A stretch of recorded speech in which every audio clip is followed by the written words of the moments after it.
Solemnly affirm that I shall discharge my duties as the assistant head monitor. Discharge my duties as the religious prefect of Little Lingos Primary School from 2023 to 2024. Because I feel that I can manage that job.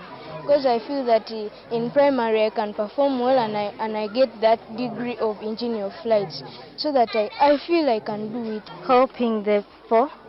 And I also love my school plus myself plus my parents. Nga twagala abaana bave buto nga bamanyi obukulembeze nga bamanyi nti demokrasia kuva mu masomero mwali kibakuliremu naye bana abakuze balitegeera nti wa mugaso.